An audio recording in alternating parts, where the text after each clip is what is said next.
10-yard run up. Dear! Good ball for Roberto Carlos. Hooked into the penalty area towards Zidane. Nani. Rooney! Oh, wonderful!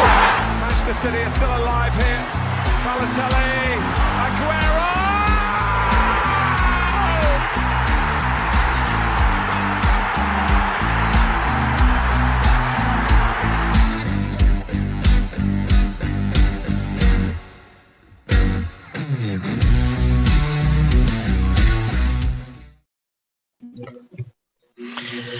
Good evening.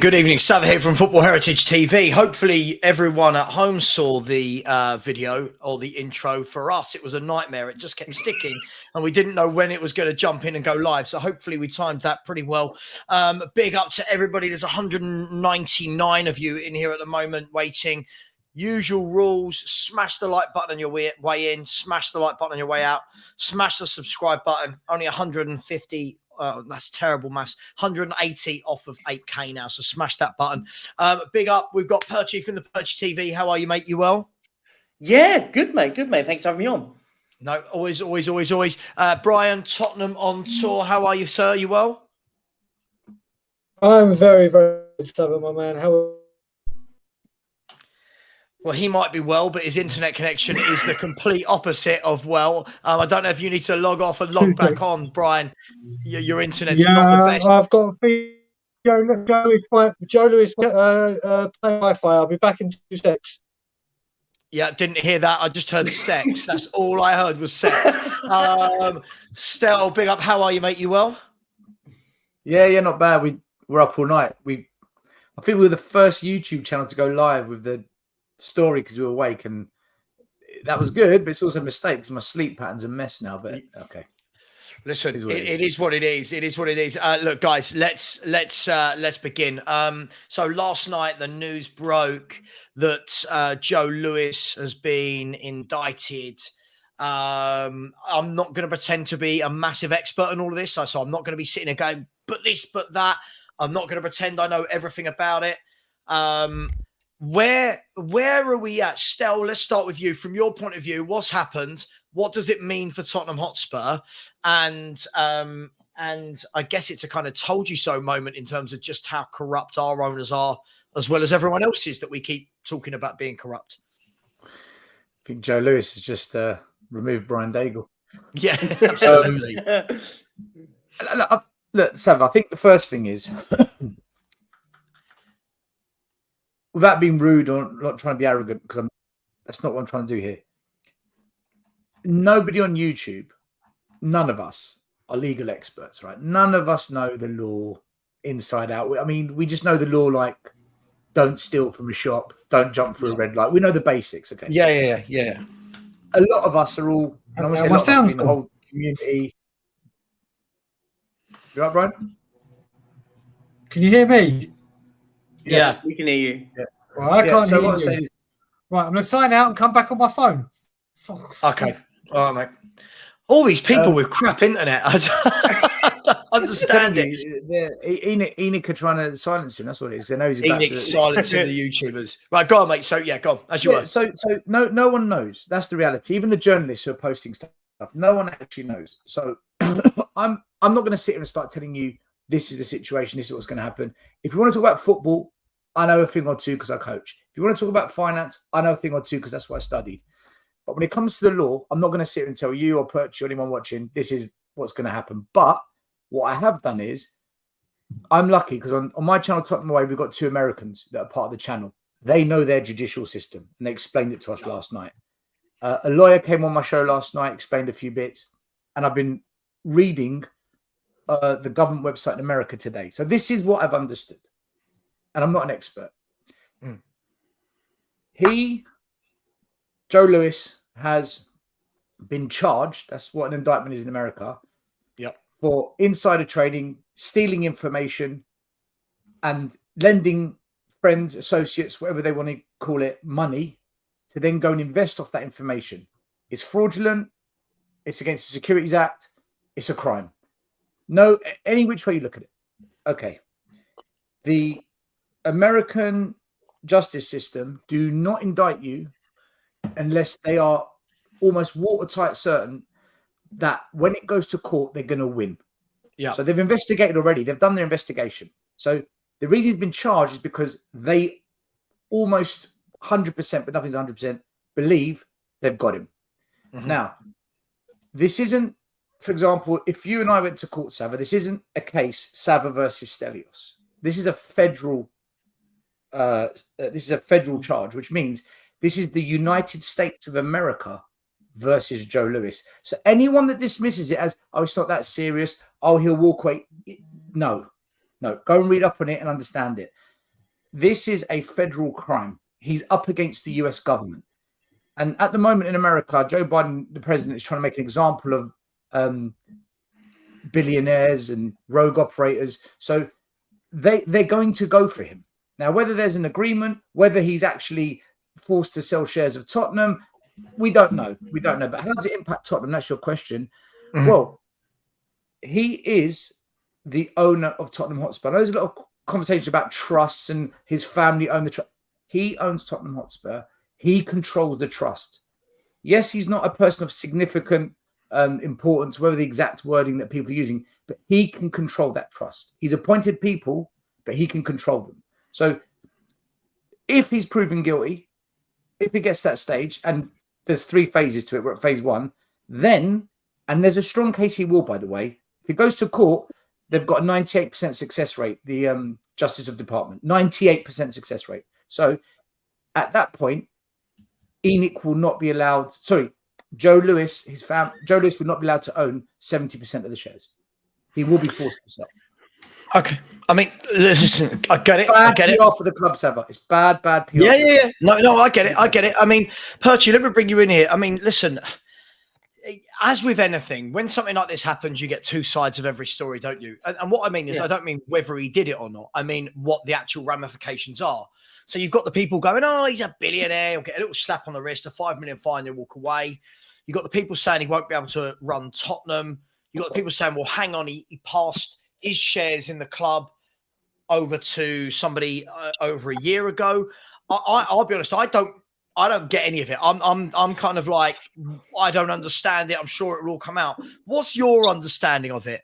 Is he in charge of Tottenham Hotspur? Has he handed it over to someone? How does this affect Levy? I can't pretend to know it all. No, I think we're all in the same boat, and people kind of know what they know as much as possible. I mean, we're obviously, you're right in saying more will come out. I mean, what came out earlier on today, about a few hours ago, is actually he's already surrendered to the US government, right, about these charges. So he's already, from what I've read, it was on the Financial Times. So I did have a little read on it. There was a bit basically just saying that he will be going to court in Manhattan over this, and he's basically said he's saying it. So what tells me that he's probably gonna. It's one of those. If you commit early and say, "Listen, I've messed up," blah blah blah, you get easier ride with it instead of sort of dragging it through and instead of hiding it all and going. I'll be honest, I'm in the same boat as you, mate. I'm not sure, like, what the ramifications. I mean, the statement from the club was very vague. I mean, the statement wasn't even through the club. I mean that was even weirder. Like, you would have thought that the actual club would have posted like formally through the club, not going through Ali Gold, which I found very bizarre. Even if it was the most generic statement saying blah blah, this is what's happened, blah blah blah blah blah. We will not making any further comment on this and stuff like that. I just found it weird that it was.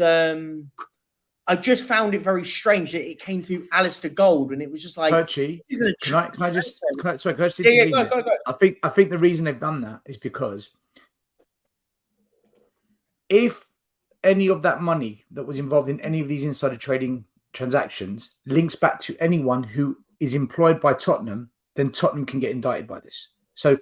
Of course. If there's a link back to anyone, so I think for those reasons only, I'm just speculating now. I think the club has been advised say the absolute minimum. Just put the absolute minimum out there. I agree with you, but it for me it comes out very weird that a very small statement. I agree with you, by the way. I agree. The club needs to say very little right now, but the fact is it doesn't come out formally by the club on a short three sentence long statement by the club saying blah blah. We're making no further comment on this. It came through Alice Gold like it was a transfer rumor. It was bizarre. Like. Yeah, but then the club can say, but we never said that. He did. Yeah, no. I get your point. I think this has been planned. I think that's what I'm trying to say. I think they planned it this way. No, you could be absolutely spot on. I'm not sure. So, okay, Brian, let me bring you in here. From your understanding, then, this is the thing I can't get around in my head, right? How does it affect Tottenham? Not from a PR, I get it, of course, PR, image, get it, right?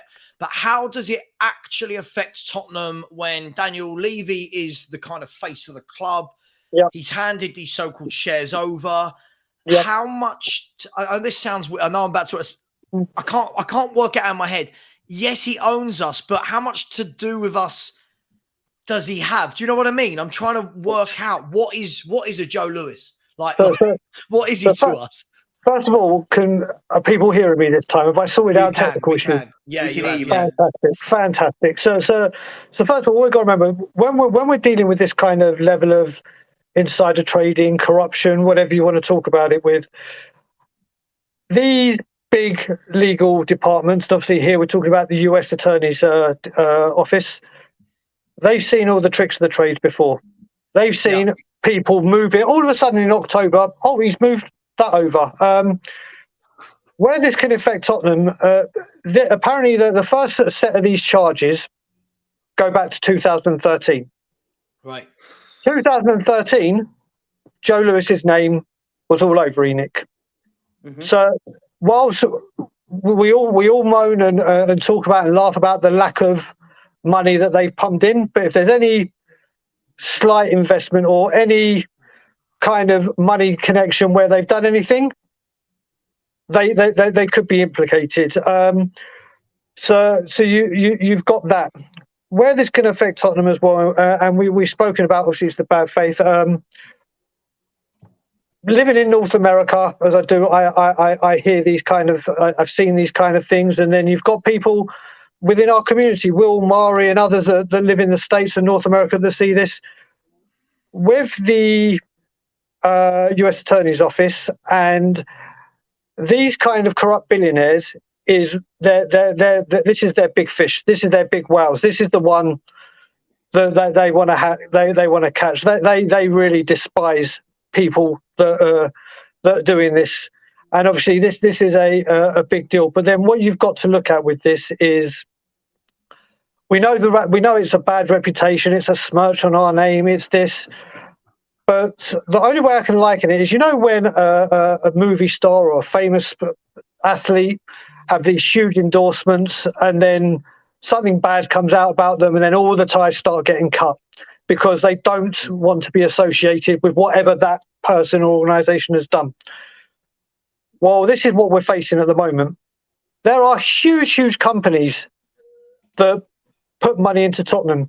The NFL being an absolute massive one. And like I've said, when I came back for the very first NFL protest, when we were doing that wasn't about causing a major fuss at the stadium and having numbers. It was getting the exposure to America and getting the NFL to be aware of it, because the one thing that the Americans and North Americans pride themselves on is the customer experience. The customer, is they having a good time? Did they enjoy themselves?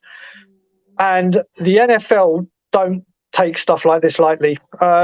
What I will say, you look at, I'll give you an example with the NFL. Do you remember when they came over last October? Like they've been coming over every year. I don't know how well known this is, but I can say so I know it to be factual.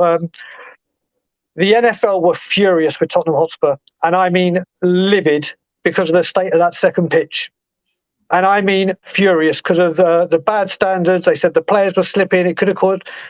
And all of a sudden we spent £800,000, whatever it was, updating it, blah, blah, blah.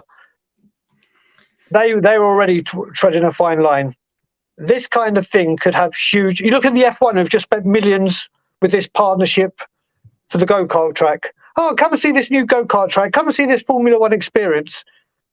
are now labelled with this. You're also looking at companies like Nike, Heineken, and all the big fishes. So, whereas people are saying Lewis won't do time because of his age, because of this, it'll be a slap on the wrist. Yeah, it could well be that. It could well be that. But the impact this could have on the club, monetary wise, commercially wise, sponsorship wise, moving forward, naming rights, it could have a major impact. Major impact. Can I ask then? So, okay, we're saying that. Do we truly believe that will happen? So, what I mean is, from my from my novice understanding, I'll debate anyone on any football point all the time, but I'm not going to die on any hill when it comes to this stuff, right? So I'm just chucking out. As far as I'm aware, that Joe Lewis has been so far removed from the club, and Daniel Levy is the face of this club. He owns 30% of. Is it 30% of Spurs or 30% of ENIC? One of the two, right? That he owns ENIC, right? So would those people pull away because of what Joe Lewis has done if Daniel Levy hasn't? If I'm guessing all of these deals would have been commercially agreed by Daniel Levy and his lawyers, not through Joe Lewis. So wouldn't there be some sort of detachment there? Well, all I'll say with this, again, I'll go back to with this, Savva. Joe Lewis only signed everything away in October. And I remember the day well, because me, Bobby Kay and Ben Kaufman were on the verge. We were driving down to Niagara Falls and the news broke and everyone was like, oh my God, look what's happening. A lot of these deals were obviously regarding the stadium, regarding the NFL, regarding things was still when he had control. Whether he had to sign for anything, whether he had to do anything, none of us know, because let's face it, like you said, I do not have a degree or in economics, in business. I don't have a law degree, and my speciality certainly isn't North America financial regulations. But you look at these, Joe Lewis would have had some kind of he may just have to sign the check. He may just have to sign the check before he handed over in 2022. Levy could have handled everything. But if he's had to sign for something or he's had anything to do with it, and again, we don't know. This is going to, like Stel said, Brian, there's going to be more and more that comes out. This is going to unravel. This is just a start. And like Stel said at the beginning, the US state attorneys do not indict people like people do a busted taillight to get an emergency stop. Yeah. This is a lot. This is big. It's massive.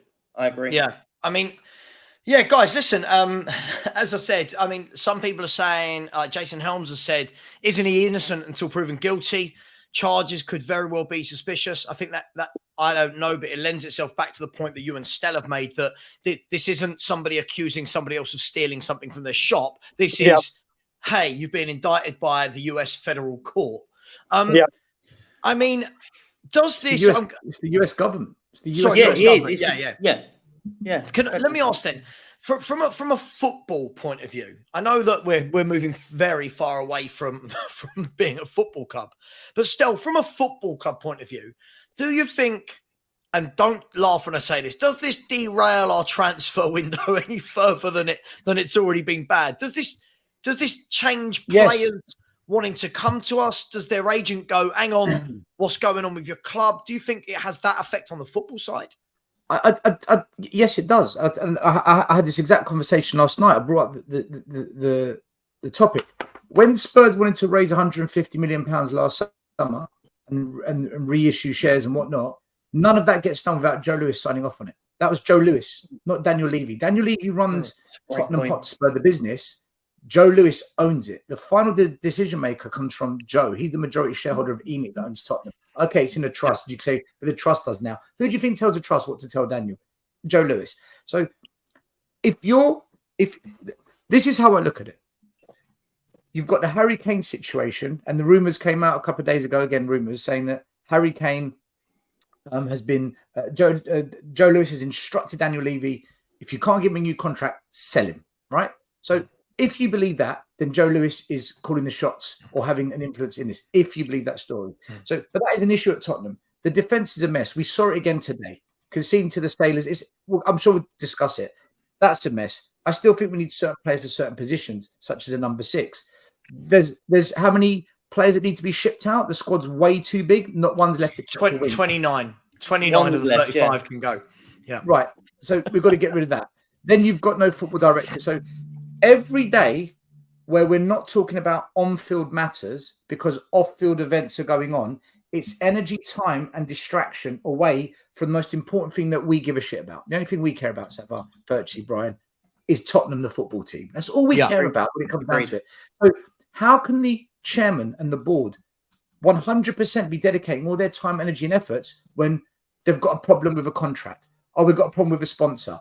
Oh, we've got a problem with the owner now. Is he going to go to prison or not? Is there a link to anything he's done to anyone that works for Tottenham? We now know we're going to be looked at. Are there any links? It's just another portion of energy taken away from what needs to be done, like transfers. So yes, can I share something with you then? Can I share something with you again? Look, again, I have no hill to die on at all. This is what the Daily Hotspur. I'm sure loads of people have shown this. Hopefully, can you see the screen? For anyone that can't read that, what it basically says is that news just in, the Premier League have confirmed that they are satisfied that Joe Lewis is not part of the ownership of Tottenham Hotspur Football Club. Spurs therefore face no threat of sanctions or even being forced to sell the club should Lewis be found guilty. And that's from the Telegraph. Where are we at with that?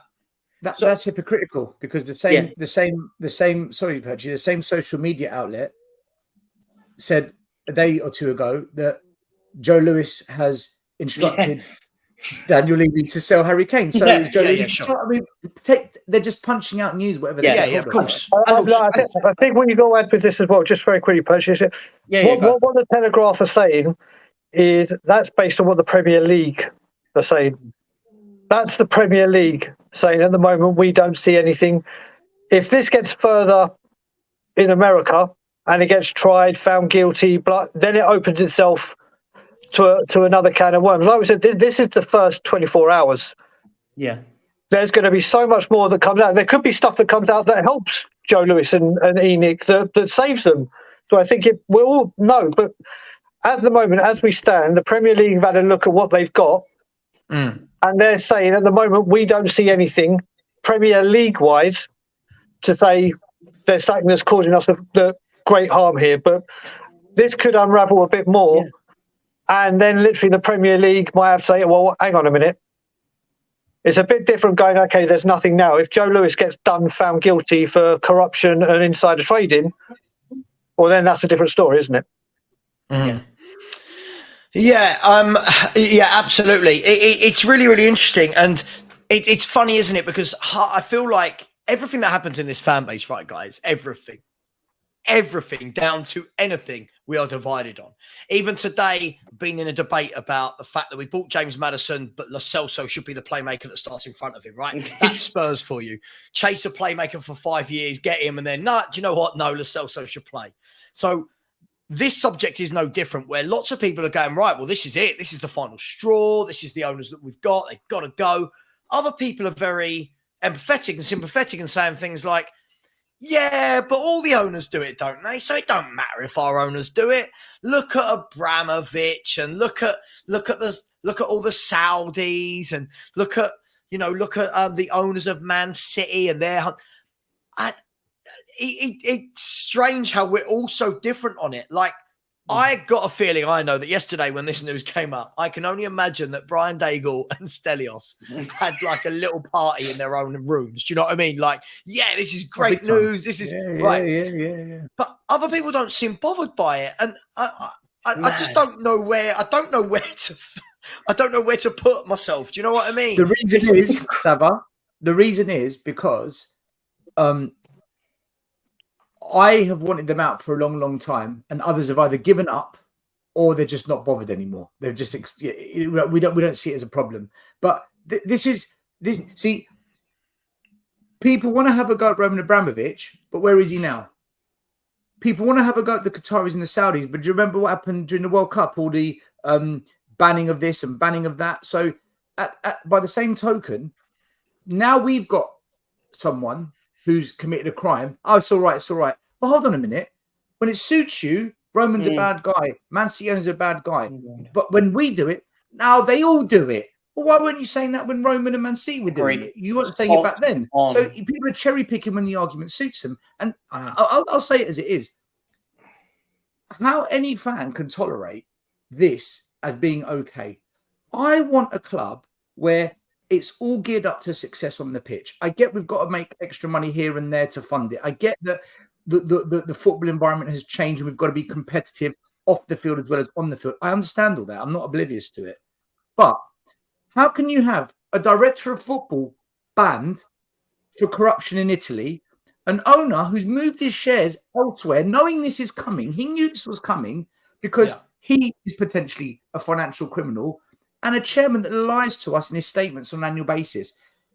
How do you justify this as an ownership? And your justification is, but they all do it. Why aren't they in the media today? No, they're never in the media. I agree. Brighton never in the media. When? I agree with you. I agree with you. I mean, Perchy, the funny thing about this is, look, I mean, first and foremost, at least, I can't believe I'm going to say this, at least when those other owners are all corrupt, they're like winning titles and stuff. Right? You know what I mean? It's like, Man City have cheated 115 times, but yeah, they've got De Bruyne and Haaland, and like, they've got like Ruben Diaz and our owner's corrupt, and it's not even corrupt for Spurs. Like, do you know? It's not. It's comical, like, isn't it? At least be corrupt and go and spend £1 billion this window on footballers. But I mean, look, on a serious note, Perchy, I jest, of course, for anyone in the chat who thinks I'm condoning this. It's strange, isn't it? Lots of people saying he won't get locked up, but they do this all the time. You've only got to look at his name's gone right out of my head, and I remembered this on purpose. It's gone. The Alan Stanford, the cricket guy that did the what did he do? The £1 million game, the £20 million cricket game. Do you remember that guy? Oh, I remember. I can't remember the name, but yeah. He got done. You've had was it Martha Stewart got done? So they do throw the book at some of these rich billionaires. My question is this: if Joe Lewis is found guilty and sent to prison, I mean, God knows how he'll cope. He's 86, but and I'm sure it'll be a luxury prison somewhere. But what then happens to? I don't understand this. What then happens to his overall ownership of ENIC and Tottenham? Does that then mean that he doesn't own any of it? Does that then get passed down? I mean, I'm not an expert on any of this. I'll be honest, neither am I. But what I would think would happen is I would assume he would have to.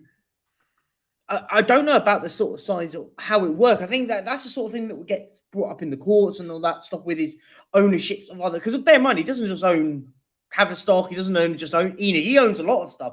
Bear in mind, we talk about we're talking about ENIC in the sense because it's Tottenham Hotspur.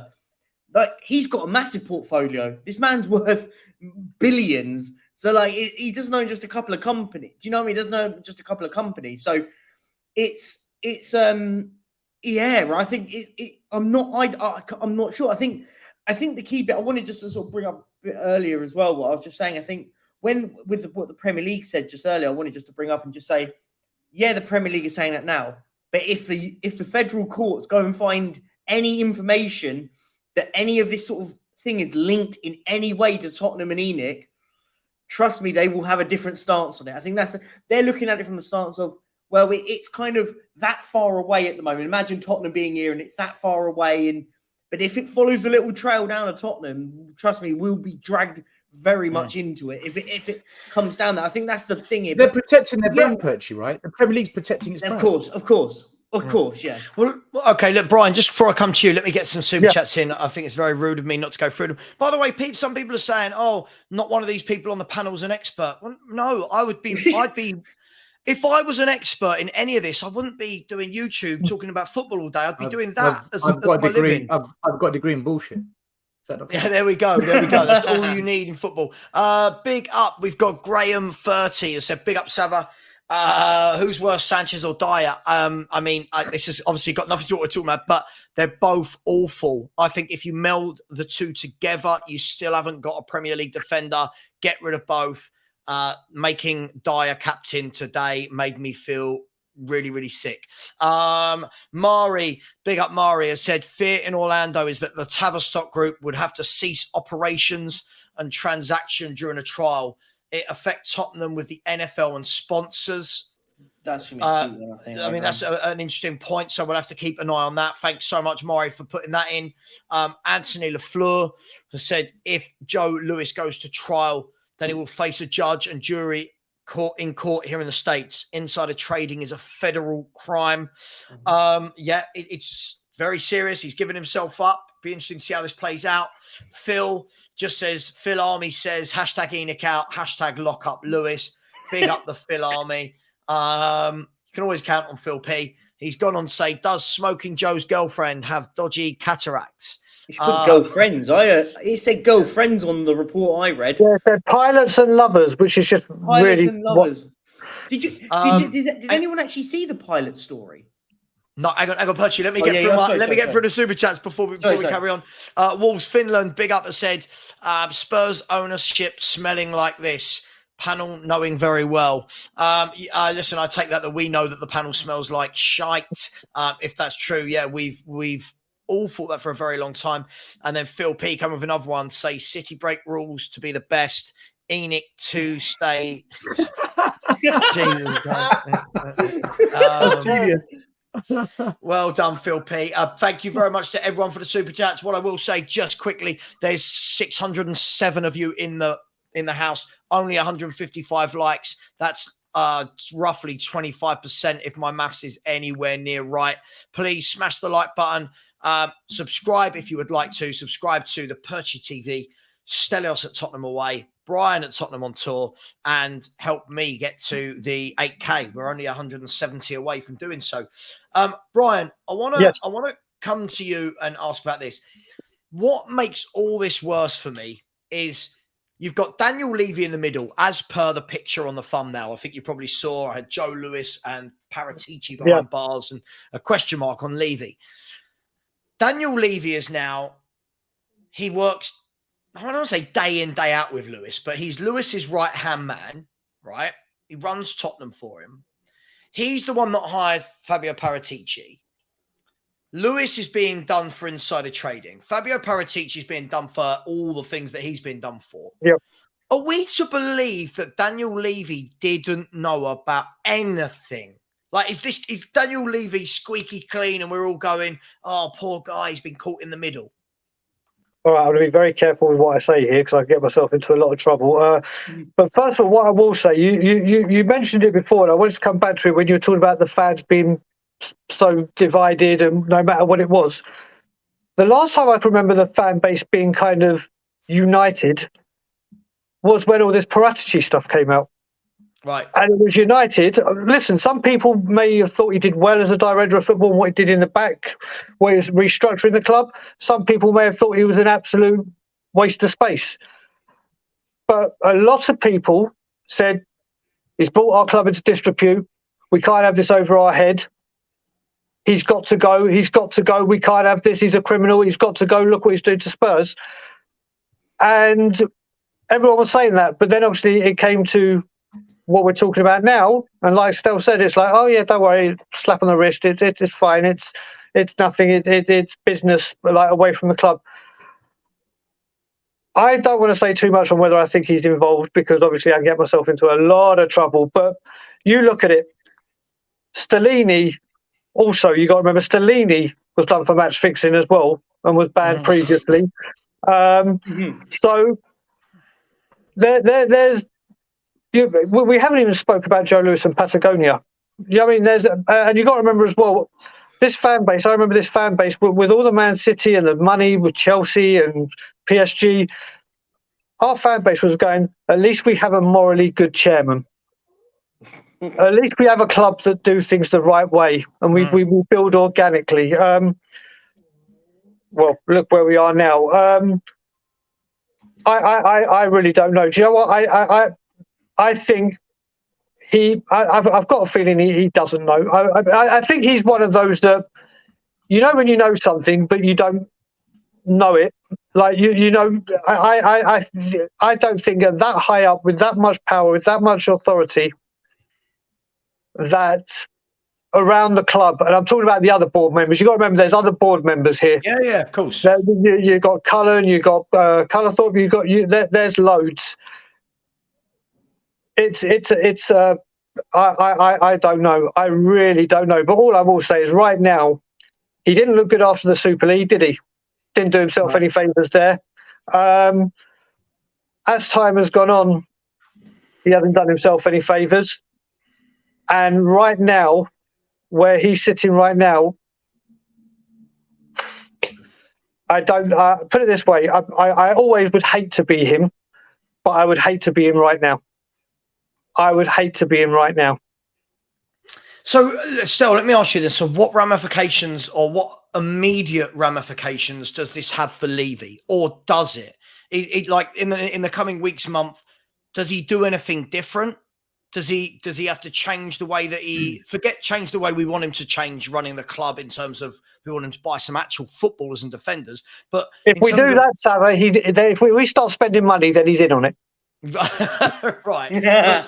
Does it change anything, Stel, for Daniel Levy's day-to-day job in the short term or the long term?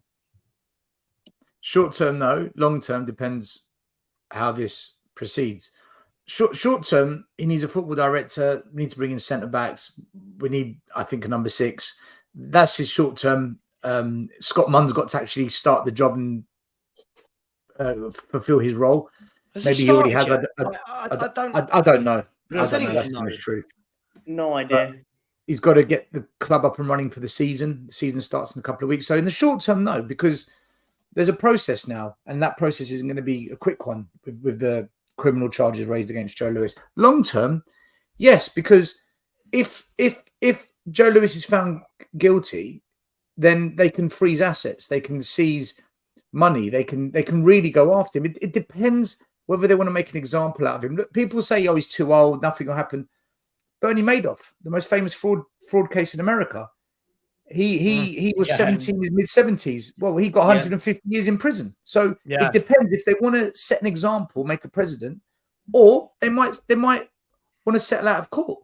If they do settle out of court, and they say, "We'll settle out of court, we won't take you to prison, but we want 200 million," for example, like a crazy figure. Where's that money going to come from? He might say, "Do you know what? Sell my shares sell my family shares." Tells the family, sell the shares in Tottenham. So then a new shareholder comes in. Will that new shareholder that buys Tottenham want Daniel Levy as chairman? Will Daniel Levy bring a consortium together to buy Tottenham? These are just speculative guesses now that I'm making. But long term, yeah, this will impact him depending on what happens with Joe. Short term, no, it'll just be business as usual for now. But let me just ask you a question. Yeah. So let me ask you, because you're the one with the master. The only way I can look at this is, well, if and again I'm going to say if they are found guilty of insider trading, and Enoch are an investment company, surely if they found guilty, they aren't allowed anywhere near the stock exchange. They ain't allowed anywhere near anything like this. So. They'll be delisted. I don't know if Enoch. I think Enoch is a private company. It's not a PLC, so they don't have shares on the stock exchange.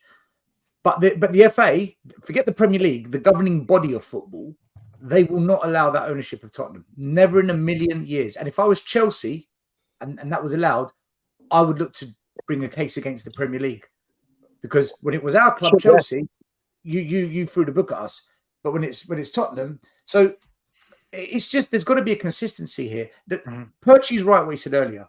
It might be all nice and quiet now, the Premier League, but if this really blows up, they're not going to be nice and quiet, because now you're going to have companies that invest in the Premier League saying, "We don't want to invest our money in you when you're allowing people like that to own clubs in your system." Football's almost like a cartel. It's this global web of businesses in each other's pockets, all profiting from football in some shape, way, or form. So. Again, sorry, just quickly, I don't think you're thinking of me or Stel in this comment here, unless I'm reading this really wrong. I think it was just the other day, either Savva or Stel were appreciating that at least Spurs. This doesn't sound like something I would ever say. I don't know about you, Stel.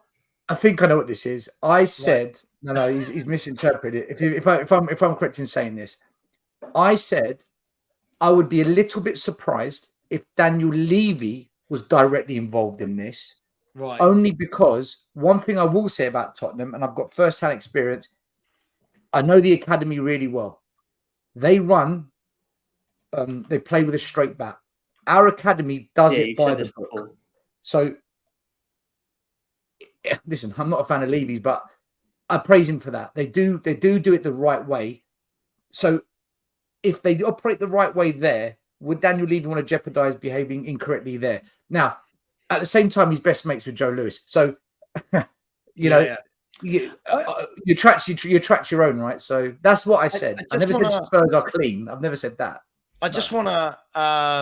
I mean, there's someone in the chat, Perchy, and I just want to read a couple of their comments out. Go on. You know me. I like to dip in every now and then. So the first one from this Kevin K says, "Why does it matter what the owners do away from the club?" He follows that up to say, just because Joe Lewis has done insider trading, that's not a reason for him to sell the club. Very overreactionary. We're a top 6 club in England. Clubs like Oldham have gone bust. Perspective.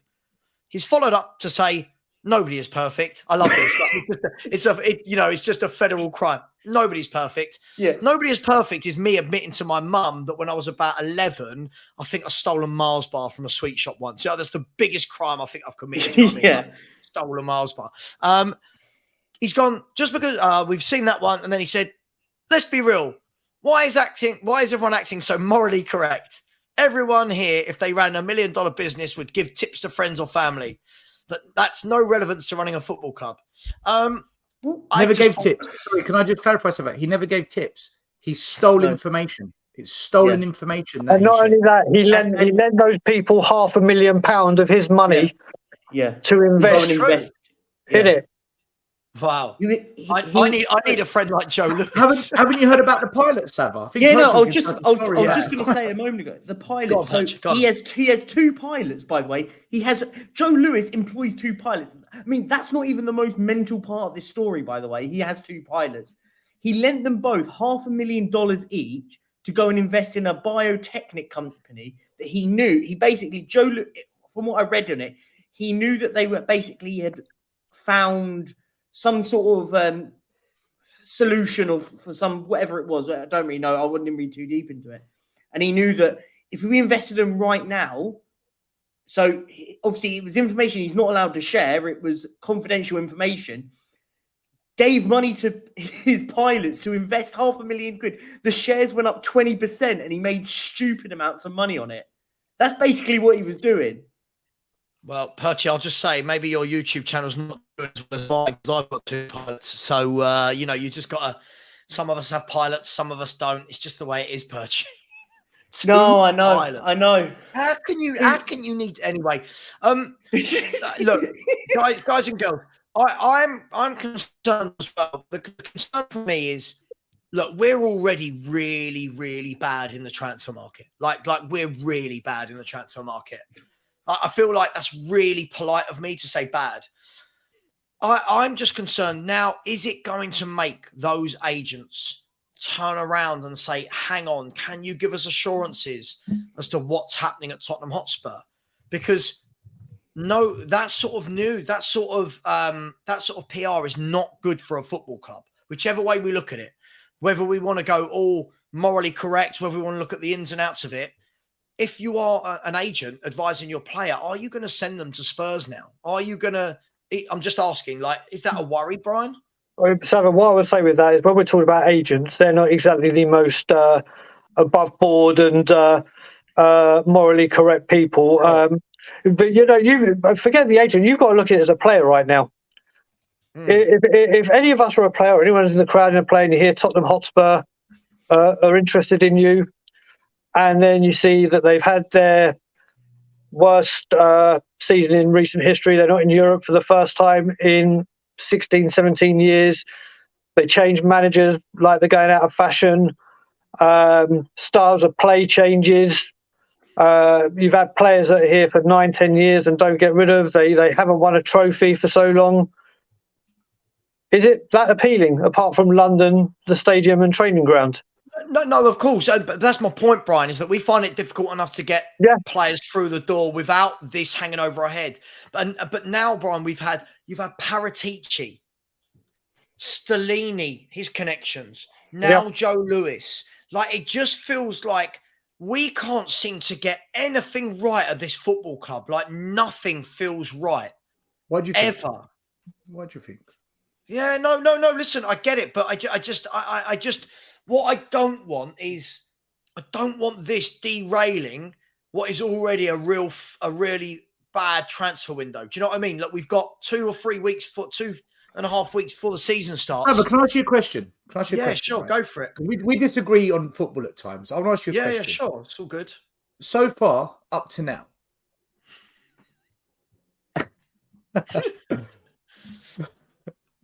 Chuck in your worm and a Savva will come up with a debate. Don't you worry about that. Go on, Stel. So I didn't know what I was going to say. Okay, yeah, I remembered. If so far up to now, have you forget the style of play? I'm not talking about the style of football. So far up to now, have you felt or seen a change? My door's going. Sorry. He just didn't want to answer the question. See, that's what you call that is a bottle job right there. Have you seen a bottle job? That's what it looks like. Perchy, Brian, whenever go on, ask the question again. I didn't hear it. So forget the style of play. I'm not talking about the style of football. Yeah. So far, have you felt or seen a change at Tottenham? What, a collective change? No, let's be honest. Since Conte's gone. No. Nothing on that side of things. No, I mean, I use this transfer window as an absolute polar opposite of the last one. We got 3 transfers in really quickly, and then we heard nothing. For how long? It's exactly the same. And we haven't got centre halves in. It's just exactly the same. The start when it comes to football, the football's better. But yeah, that's the only change that I've seen. The football's better, but we're still having to play the likes of Eric Dyer and Davinson Sanchez at centre half. So it doesn't really change much on that perspective. I mean, like, I'm talking about transfer policy, the caliber of player coming in, the speed of the transfers being done. Oh, that's the worst. The wild speculation around every transfer. It's like it becomes this immense pressurized deal. The academy players all breaking into the first team in this new long-term rebuild with the youngsters. The atmosphere amongst the fan base. There's no more diverse. There's no more divided fans. We're all together now.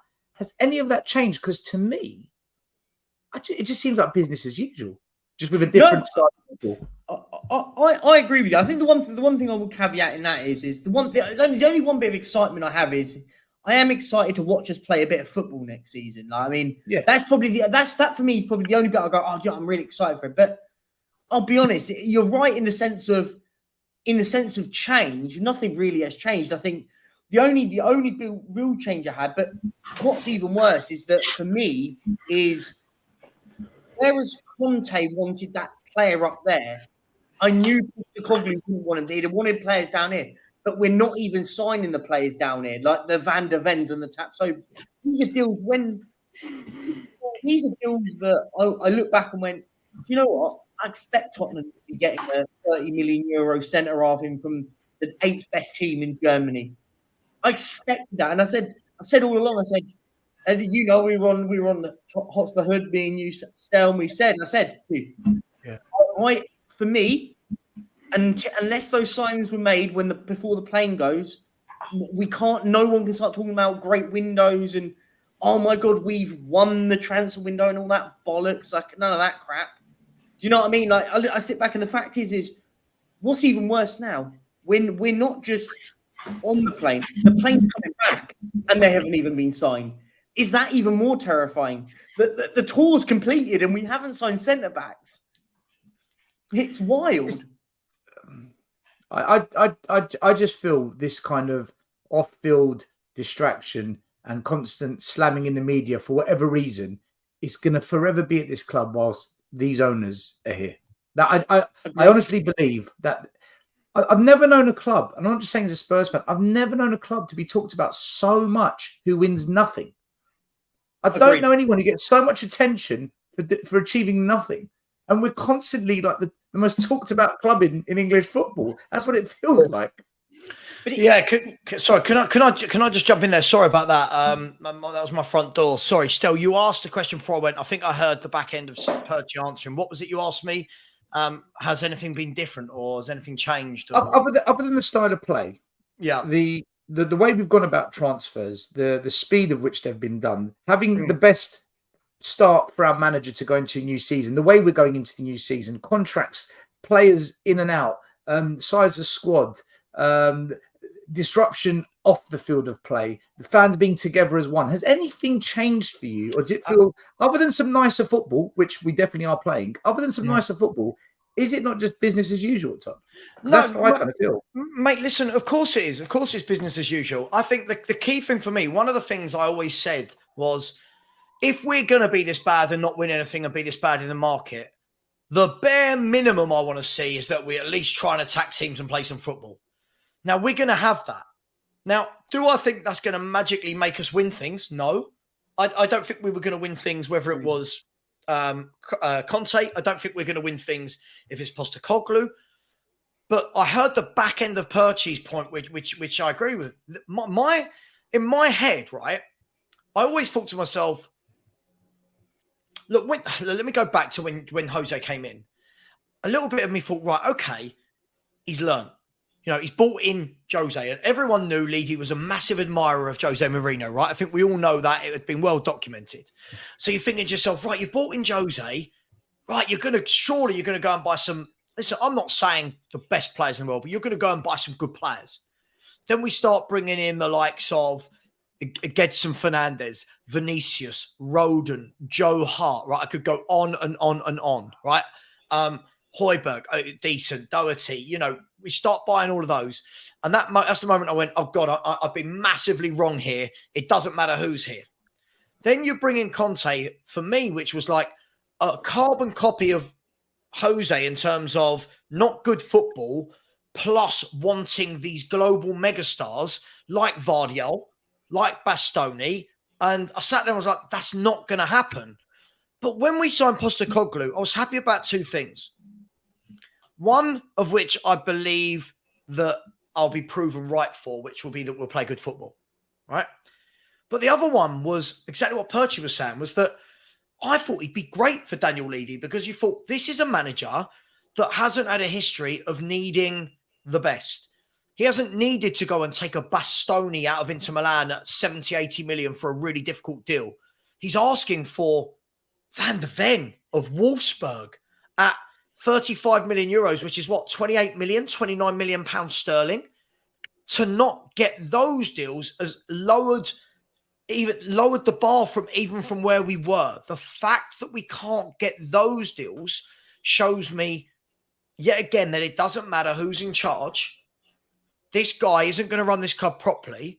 But what we will see, I don't know, this is a pure consolation prize for me. I'm not saying this makes it right, guys. We will see some football. We will see immediately, you can see the complete contrast in style of play. Does that stop us conceding goals, though? No. We've conceded 4 goals out of 5 chances against West Ham's B team. And I keep calling them the London City Sailors, but what the Lion City Sailors. Just call them Weatherspoons. That's what they are, Weatherspoons. Right. And this is the concerning thing for me is, and I said this, I did a show earlier with Sean and Henry. And one of the things I said to them was, people keep asking me, well, how far off top 4 do you think we are? Right? Because that's the buzzword now in top 4. And I said, I only think we're 3 signings away from top 4. And that's the crazy thing about this. If it's done rightly, I truly believe going forward and in midfield, we've got options. We're good. We're good, right? I think we've got good attacking wing backs. If you buy 2 composed, solid centre backs and a number 6 or a DM, whatever you want to call that player, and have that triangle sitting in front of that team that allows the wing backs to go, that allows this pressing, I think straight away playing 1 game a week, I think we're a top 4, top 5 side. I think it gives more confidence to a goalkeeper as well, who for me is looking a bit nervous as well. Right, absolutely. He needs confidence in front of him. But the difference, guys, between not having those 3, for me, is the difference between 4th and 5th and 8th to 12th, right? That's the worry for me. So that's what I couldn't understand. When I saw we're in for Van der Ven, I turned around to Pertio in the WhatsApp group. I was like, oh, this will be done. This is right up Levy Street. Young defender, not taking him from a club not taking him from Inter Milan. You know, it's madness. Well, we said madness. when we got the news, because me and you were on live on stream together when we got the personal terms have been agreed, and we went, this will be done in a couple of weeks. Well, no, we said a couple of days. We said personal terms are done. We'll get this done quickly. And then we went, okay, there's a stumbling block. Okay, maybe not a couple of days. Then a week. Then the second week. And I think you said, we went back and looked at the videos we all put out about Van der Ven's personal terms on. When it was over a month ago now. It was 6 weeks ago. The 23rd of June. Yeah. So, well, yeah, a month ago, sorry. Mad, isn't it? It's crazy.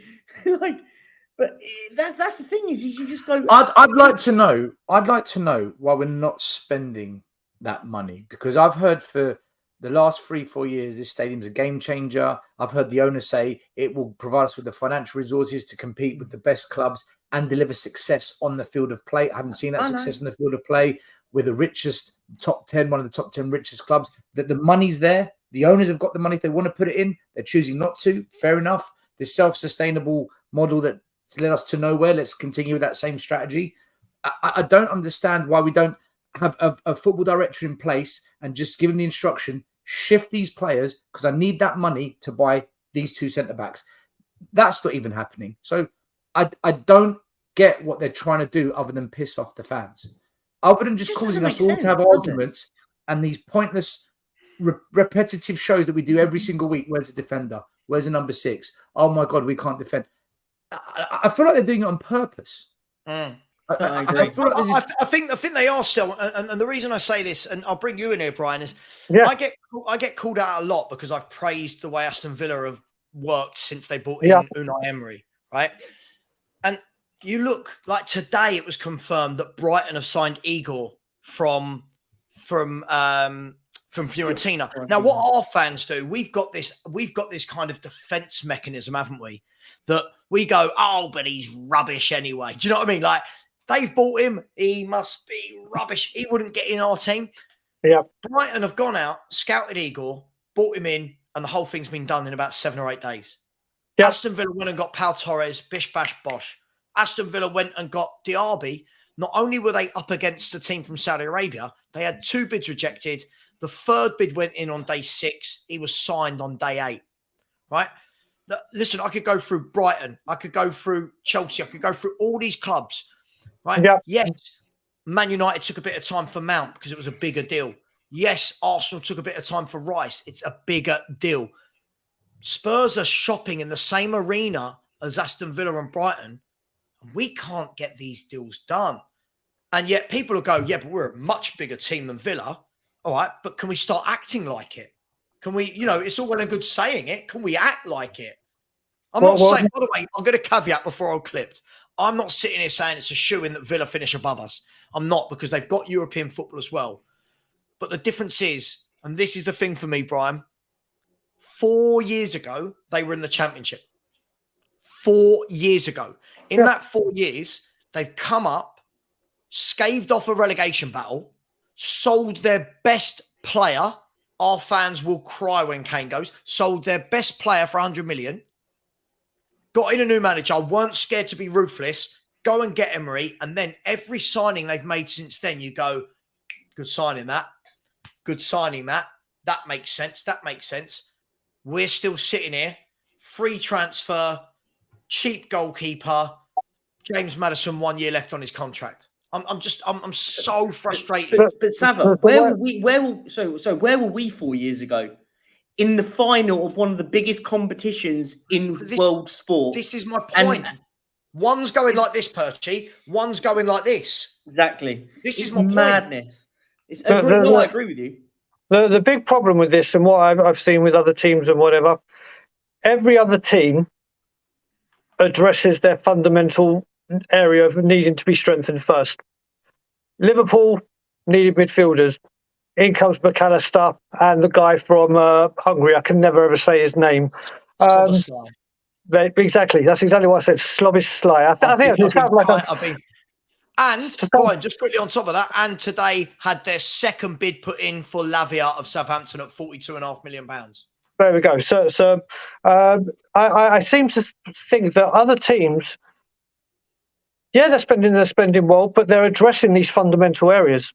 We have known categorically for 3 years that this defence needs to be sorted. We have known going into every single window. We've had the window where we wanted Skriniar, we got Rodham. We had the window where we wanted Bastoni, we got Longley. This is the window where we've wanted Van der Ven, Tatsoba, Tosin, Ashley Phillips. And there's probably a few others I've failed to mention. None in. Yeah. Absolutely none. If we're going to succeed, listen, we've all spoken how the football looks like. We're going to be playing football, and it looks like finally we're going to be playing a football that we're accustomed to. It looks like we've got the players to play that system. We've got options. There's strength in depth in these positions. It means absolutely nothing if you don't get these defenders. And then when this news came out with Tatsoba yesterday, and it may be off or whatever that guy said, for me, all that said is, do you know what? Aston Villa wanted Diaby, and they wanted him badly. They went and got him, paid the money, brought it in, backed the manager. We want this player, but we have to haggle and have to barter and have to mutter and stutter, and then we'll try and get the deal. And if it doesn't work, then we'll just go, okay, this is too much for us. We'll look elsewhere. Not saying that they're not looking elsewhere now, but how can we be 3 weeks away from our first Premier League game of the season without one? And we started off, I heard you mention it yesterday, Savva, and I think everyone was.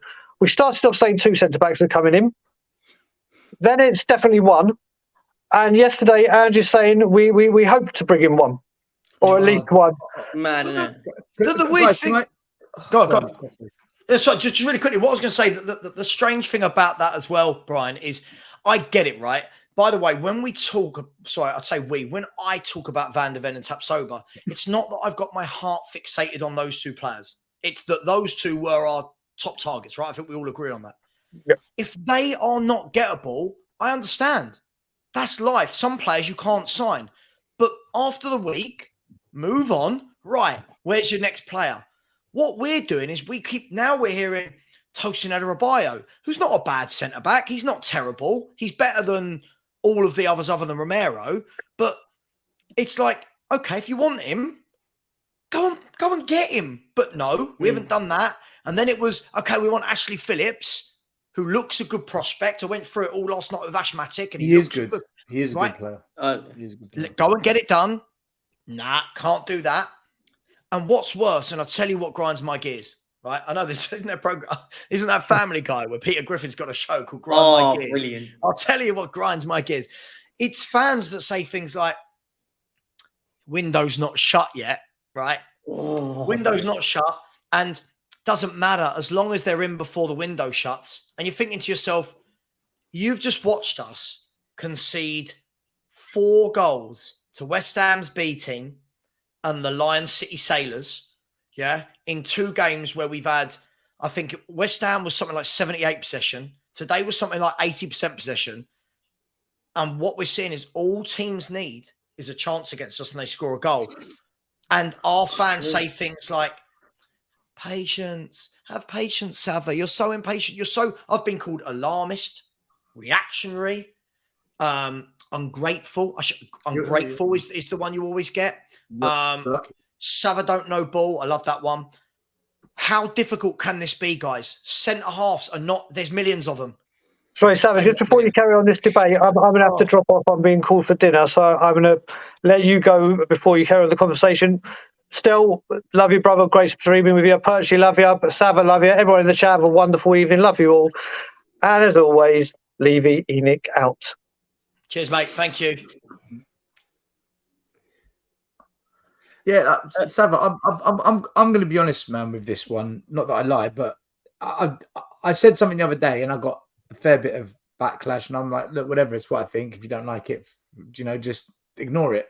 But I said, when we played against West Ham in the post-match interview, Postecoglou came out and said, it's my fault. I haven't had time to coach the defense or something along those lines. And a lot of people like that because they felt he took accountability. For me, I saw alarm bells. And I said, I don't want a manager that's going to protect the problem. Now, I never once said throw them under a bus, call them out. And then everyone's like, oh, you want him to do what Conte did? I said, no, I never said that. Then I was asked, well, what do you suggest he does? I suggest that he says, it's an area that needs to be improved. I'm speaking to the club about it. And shift a bit of direction towards where it belongs. Don't go after Enoch and Levy like Conte did because you've just started the job. Shift a bit of pressure their way. A bit like he did with Harry Kane when he said, I don't want this to go on. That's him saying to the club, can you please sort this out? Now, I got a lot of heat for that because people thought, you don't like Ange, you hate him. I've said every single time I've ever been on YouTube, I will back every single manager to the end. To the end. Even if everyone turns, I will back them. But when I start hearing things like what you've said, I can't remember which one you just said it. I need two. I need one. Actually, let's see what happens. If he becomes a yes man, I'm done. Because I've been here before 100 times. I like the way he comes across.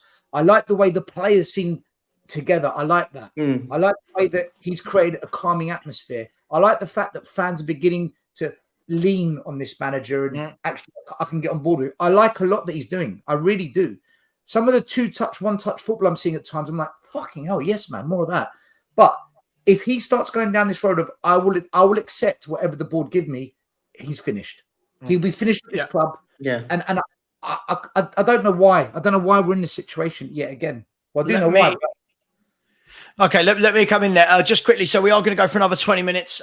Please smash that like button. One thing, I don't know, Spurs fans are so tight with the like button.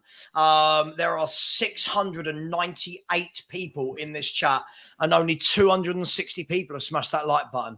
Come on, guys and girls. It's a lot of time and effort that goes into this from all the YouTubers that take the time out of their day. All we're asking is you smash a like button. It's really simple and it really does help us grow for the algorithm. So please, please, please smash that like button. 2 super chats. Hang on. Before I go to that, I'll address this comment here. Zoe said, Ali Gold said, we are struggling to buy centre-backs because clubs know we are desperate. It will cost more when we finish 12th after not buying them. Penny wise, pound foolish. Can I just say, I've got no issue with Ali Gold per se. I don't know him. I've got no issue with him. But what a massive crock of shite that is. Bang Every club, every window buys players because they all need to strengthen. Yeah. Everyone knew Man United needed a goalkeeper. They've gone and got Onana at like 50 million euros or whatever it is, right? It doesn't matter. Everyone knows that these clubs need players. They still get these players over the line. I'm not having to go at you, Zoe. It's just that Ali Gold, again, giving its excuses for the club rather than calling it out for what it is. It's a lack of accountability from anyone in this football club. You pay the price, you get the footballer. Wolfsburg, how much do you want for Mickey van der Ven? We want 37.5 million euros. There you go. Funnily enough, the player's on the plane the next day having his medical. You know what I mean? I'm just so frustrated with hearing these throwaway lines from the likes of like Lee McQueen yesterday. I'll call him out. I don't care. Lee McQueen yesterday, another one who wants his little sports. Lee McQueen said, all these fans complaining that that we haven't got in what we need. Well, we done our business early last window. How did that work out? And you think to yourself, what? Are you stupid? But fans, thousands of people watch these shows, Perchy, and go, yeah, good point. It's mind blowing. Mark Cousins has said, I was caught stealing apples in Somerset, got done for in Zoida trading. Wow. I mean, Mark, these dad jokes coming out right now. This is bad. This is really bad. But thank you for the super chat. And TJ Warren has said, big up Brian, Stel, Savva and Perchy. Hope everyone is well and not under federal indictment. Come on, you gooners. Listen, as bad as we are, you worry about yourselves. You're not looking too good, are you? I hope you drop out of the top 4. I really hope you drop out of the top 4. Just saying. Look, I mean, look, for the last 15 minutes, let's talk about this then, Perchy. Listen, J-Mac, I'm not saying they're not good guys. They can be good guys, but they're not telling the truth. They're just saying nice things about the football club. We're attacking the opinion, not the person. We're attacking the opinion, not the person. They're nice people, but like, listen, if they're gonna say something, you can give a rebuttal to it. That's the difference, isn't it? You think that they're saying isn't right, like that's the difference. Yeah, it's absolutely crazy. Look, guys, so where are we at? We are 10 days until our next friendly. Pre-season game, whatever you want to call it, and then we play the next one 48 hours after that. This, I hate myself for what I'm about to say. This next 10 days is the most important 10 days of the window, right? Surely now, no games for the next 10 days, which is a joke, by the way, but no games for 10 days. Surely we've got to see 3 or 4 go and at least 2 come in. Surely. Like, not even what we want as fans now. Surely this is a necessity, Perchy.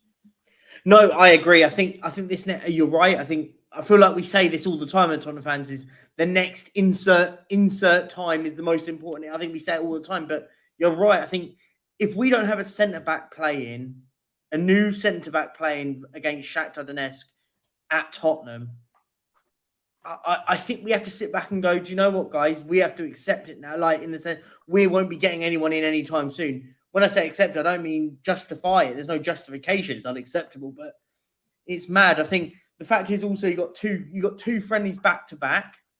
So what you end up going to seeing is where he's been playing. This is my theory: is where he's been playing 45 minutes each half.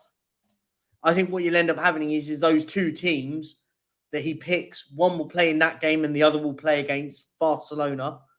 So. And then they'll play 90 minutes. They'll play 90 minutes each. But yeah, you're right. I think this is the most. This is it. If we don't sign at least 1 centre back, listen. I said at the start of the window I wanted 3. I said I'm happy with 2, but I agree. We need 3. But we're at the point now where I'm clutching at the little straws that are left. Going, surely we have to, even if it's tossing Adrabayo from Fulham, that's 13 million quid, by the way. The fact is, we can't even seem to get that one done quickly. Like, how far down the pecking order are we going to start being linked with freebies soon? Like, what's going on? Yeah, I mean, Stel, we've literally got to the stage where I've seen every excuse this window. You know, we've got to sell before we can buy. Clubs know we're desperate. There's no money. We didn't make Champions League. Postecoglou wants to look at every player and then make a decision when we're back from pre-season. These aren't these the same recycled excuses every single summer? Yeah. That's why I'm leaving out Inikal. I haven't seen a change other than the style of football, which is encouraging, but I haven't seen a change in culture, which is what we really need. I put this to someone in my comments the other day where I said, if we're going to be serious about a rebuild, what I would do is sell Harry Kane. I don't want to see Harry Kane gone. I'd sell Harry Kane because he's not going to be here in a year's time. So get money now. Yep. And buy yourself 2 really, really good defenders. Like really good defenders. Maybe you've got a bit of cash left over as well. I don't know. And then if you can get any more players from sales, brilliant. And I would promote Charlie Sawyers, Donington, Malachi Walcott into the first team, and I bring back Scarlett and Parrott, regardless of what we think of them. And what I would do is, because we're prepared to take a hit or 2, or at least the expectation, unless you're Chris Callan, who thinks there's going to be an open top bus parade on the high road come May. if it's delusional, I'll say it as well. Yeah. But if we're serious about a rebuild and we really believe that Postecoglou is going to be here, they're not going to sack him if it gets a bit difficult, then bring through the youngsters in defence. We've got some good youngsters in the academy. Bring through some prospects, Scarlett and Parrott, Obviously, Richarlison will start. Sonny will be the second striker. At defence, we'll start with the new centre-backs Romero. Then I guess you're going to keep a Ben Davies, God forbid, a Dyer as a backup. But no. Get rid of Dyer and Ben Davies, beg your pardon. Keep them as the backup, the youngsters, and slowly bring them into the squad. Now, they're either going to hit or they're going to miss. But at least now, where we're not expecting much, we can afford to take the hits without getting angry about losing games. And if you're ever going to bring through youngsters where you've got to be patient with, allow them to make their mistakes, adapt from youth football to adult football, because that's the hardest transition. I've often talked about that. Now's the time to do it. And just maybe, I'm not saying it will, but just maybe in 3 years' time, when we come to the end of this rebuild, we've got 2 of our own at the back who are top draw and another one of our own up front. And then we've really, truly gone for a rebuild. So rather than stressing over all these players we've got to buy, sell Kane, just sort the defense because we know that's just awful. Agreed. And then bring through the youngsters and let's just. The club motto is to dare is to do. Well, let's dare and do it. Let's actually give it a go because if we don't do it now, I don't know when we're ever going to bring through youngsters because we don't have a superstar that's going to come on from the academy and hit the ground running on day one. They're going to need a couple of years, just like Saka needed, just like Smith Rowe needed, just like most youngsters do. I agree. I agree. People, thank you. A few more people have liked. Smash the like button. We should easily be getting 500, and we've only got 340. Smash that like button. People have been quite tight with subscribing today as well. Only 2 throughout the entire show. Smash that subscribe button, people. It really does help. I think that's a concern for me, Perchy, as well. That lots of people last year were going, oh, well, we can't defend. So why don't we give Dorrington and Sayers a go? And you're thinking, okay, cool. Then at least we take them on pre-season tour. But we don't. And we take Rodon. We take Tanganga. And you take Dyer. And Davis. And Sanchez. And I'm thinking to myself, how have these 2 young centre-backs not gone?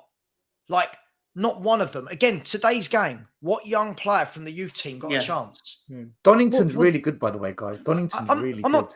I'm not doubting it. What I'm saying is, even today, like all of these players that have given a chance after chance after chance, today, 22 players played.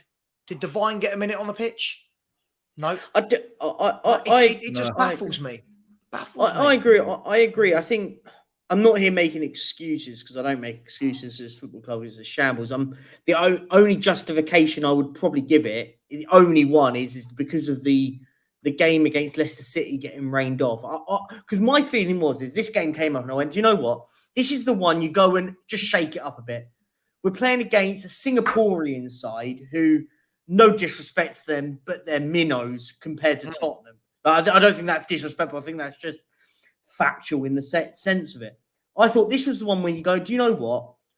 You start, the fact is you had Alfie Whiteman a lot. I think he got injured. So, in training, actually. He so got injured, yeah. Bad example. But my point is in the theory of this this is one you kind of give a shake up to. You go and give a few players that, like a Harvey White, the likes of a Alfie Devine.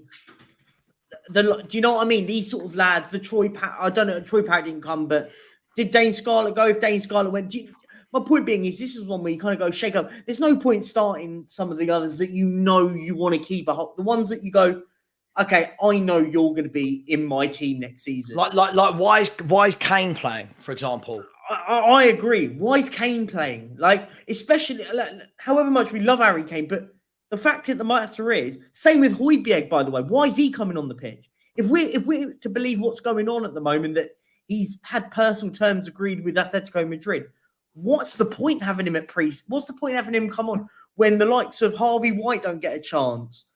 Alfie Devine don't get a chance. It doesn't make sense to me. As I said, especially when you're playing against a team, as I said, the quality is much lower. So you're expecting a lot more. Like in these lads. Wasn't one of the criticisms of Conte that he didn't bring through youngsters and that the new manager that we were going to bring in, he was going to be more open to the academy and prospects coming through? Because I agree with you. You're playing Wetherspoon FC in Singapore. What a great moment. Just let the youngsters have a little run out. Even some of the lads. I agree. I don't understand it. I'm with you on that. Do you know what? I've got no problem with the first team players getting a 45-minute run out, because obviously we've got to get something in their legs after the game being postponed. Yeah. But then when you make 11 changes, why could Harvey White have not had some minutes?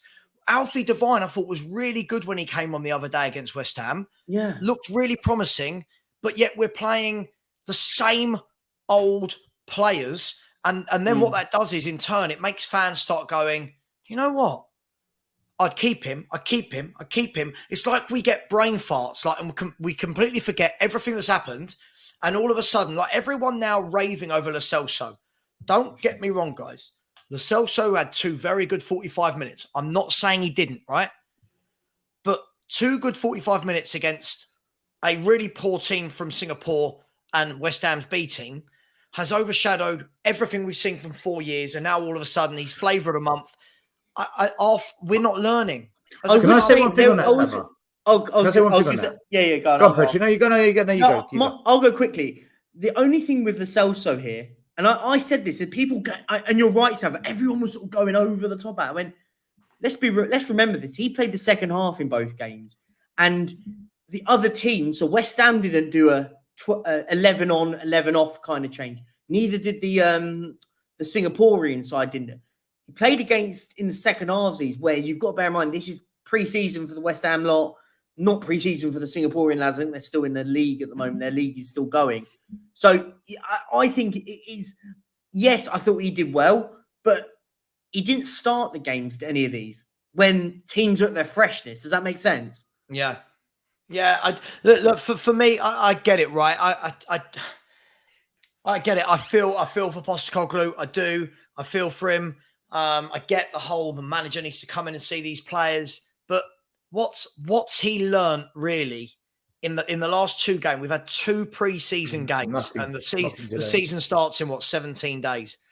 What have we learned? So can I say on Lo Celso, right?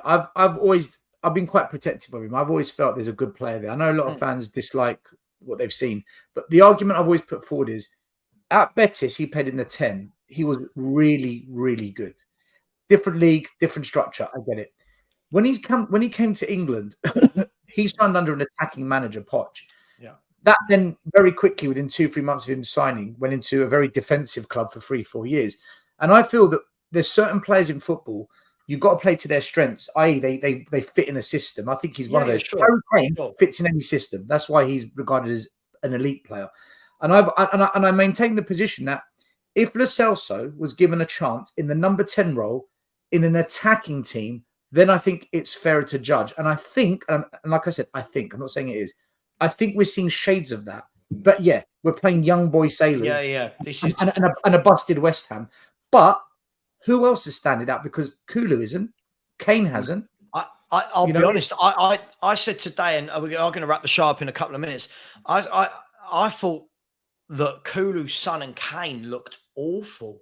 All Agreed. 3 of them. I agree. I'm not putting any one of them above the other one. I thought Sonny, listen, a bit more leeway. It's his first run out.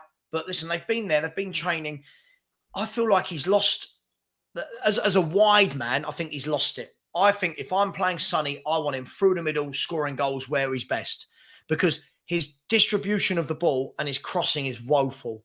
Kulusevski, for me, is the most overrated player. I think he's a one-trick pony with no pace.